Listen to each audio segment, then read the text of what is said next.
আসসালামু আলাইকুম প্রিয় শিক্ষার্থী।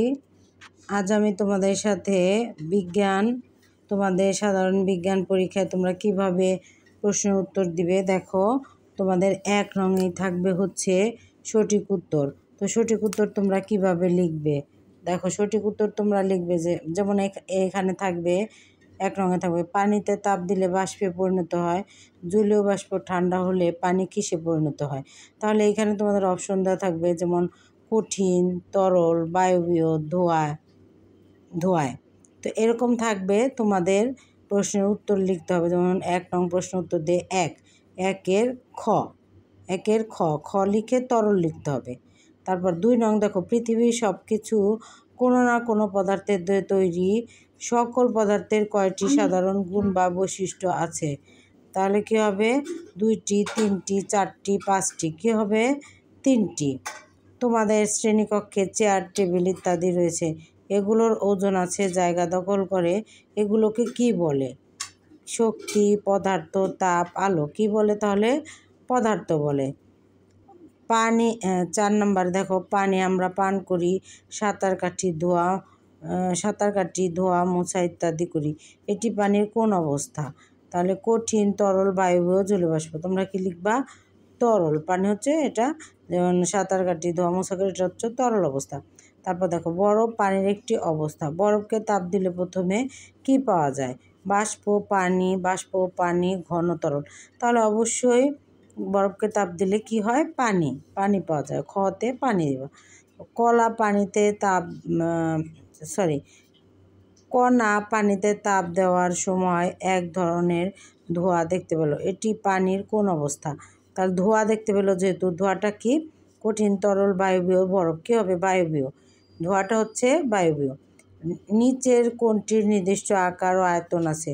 কঠিন পদার্থ, তরল পদার্থ, বাষ্প কোনোটি নয়। তাহলে কোনটার আকার আয়তন আছে? কঠিন পদার্থর আকার ও আয়তন আছে। তো দেখো আমরা কিভাবে লিখবো। এই যে প্রশ্নের মধ্যে 1 নং প্রশ্নের উত্তর দিয়ে আমরা কিভাবে লিখবো দেখো।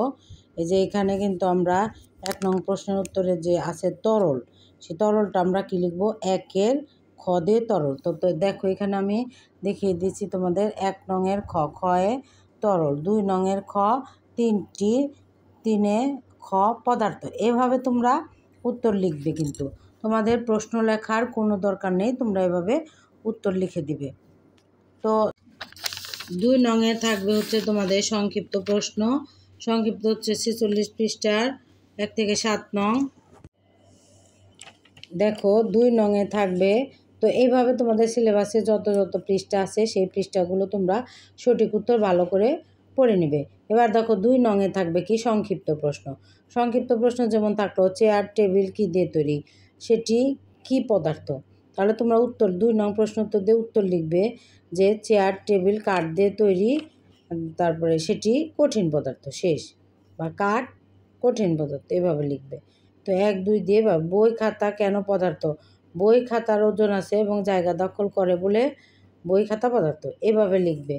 তো 2 নংটা তো প্রশ্নের উত্তর তোমরা জানবেই। 2 নং প্রশ্ন তো দিয়ে 1-2 থাকলে 1-2, ক খ থাকলে ক খ গ দিয়ে যতগুলো থাকবে ওইভাবে লিখবে তোমরা।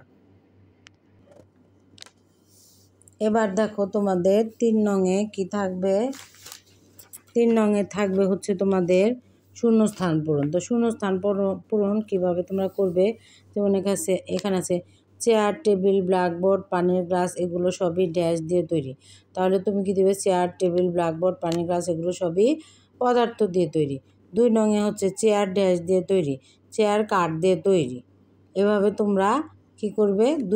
3 নং প্রশ্ন উত্তর দিয়ে লিখবে। তো দেখো এই যে আমি খাতায় একটু নমুনা দেখিয়ে দিয়েছি, তোমরা কিভাবে লিখবে। যে 3 নং প্রশ্ন উত্তর দিয়ে 1 দিয়ে শুধু পদার্থ লিখবে, দিয়ে আন্ডারলাইন নিচে দাগ দিতে হবে। দাগ না দিলে কিন্তু আমাদের মার্কস কেটে দেয়।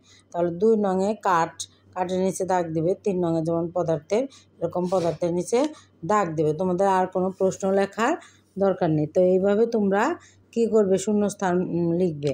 তারপরে দেখো তোমাদের তারপর থাকবে তোমাদের বাম ডানে, যেরকম বাম ডান দেওয়া থাকবে তোমাদের, যেমন ক নাম্বার দিয়ে লিখতে হবে যে পৃথিবীর সব কিছুই কী হবে? এখানে পদার্থ দিয়ে তৈরি। তো এইখানে ক দিয়ে তারপরে তুমি এখানে যে দেখো আছে 5, 5 দিয়ে পদার্থ দিয়ে তৈরি। এভাবে তোমরা তো দেখো এই যে আমি এখানে দেখো এই যে এখানে বাম ডান কিন্তু এভাবে দেওয়া থাকবে। এই পাশে কলাম বাম পাশটায় যেভাবে দেওয়া থাকবে পৃথিবীর সব কিছুই, ডান পাশে আবার দেখো এইভাবে দেওয়া থাকবে। তাহলে কী হবে, আমরা লিখব কর সাথে যোগ দিব হচ্ছে কত 5। তাহলে বেজে দেখো পৃথিবীর সব কিছুই কী দিয়ে তৈরি, পদার্থ দিয়ে তৈরি। তো এইভাবে আমি লিখবো আমরা। তবে দেখো এই যে এখানে আমি একটু নমুনা দেখিয়ে দিয়েছি, এই যেভাবে লিখবো ক যোগ 5, তারপর পৃথিবীর সব কিছুই পদার্থ দিয়ে তৈরি। তো এইভাবে আমরা লিখব। 4 নংটা আমরা এইভাবেই লিখব। 4-এর পরে তোমাদের থাকবে হচ্ছে 5 নং। দেখো 5 নং হচ্ছে বোর্ড বইয়ের প্রশ্ন। এই যে বস্তুর ব্যবহারে কীভাবে দায়িত্বশীল ও সাবধানী হওয়া যায়। এটা আমাদের এই যে বোর্ড বইয়ের প্রশ্নের উত্তরগুলোই আমাদের গাইডে আছে, সেখান থেকে তোমরা শিখে নিতে পারবে। তো এইখানে যতগুলো আছে সবগুলোই কিন্তু শিখতে হবে। তারপরে হচ্ছে তোমাদের 6 নংয়ের যোগ্যতা ভিত্তিক প্রশ্ন। যোগ্যতা ভিত্তিক প্রশ্নেরও উত্তর দিতে হবে তোমাদের। এই যে যত পৃষ্ঠা লেখা আছে এই পৃষ্ঠাগুলো তোমরা ভালো করে পড়ে নেবে। তো যারা আমার ভিডিওগুলো প্রতিনিয়ত দেখছে তাদেরকে অসংখ্য ধন্যবাদ। আর যারা আমার চ্যানেলটি সাবস্ক্রাইব করছে তাদেরকে অসংখ্য ধন্যবাদ। আর এখনও যারা চ্যানেলটি সাবস্ক্রাইব করেনি তাদেরকে সাবস্ক্রাইব করার জন্য অনুরোধ করছি। তো ভালো থাকবে সবাই, আল্লাহ হাফেজ।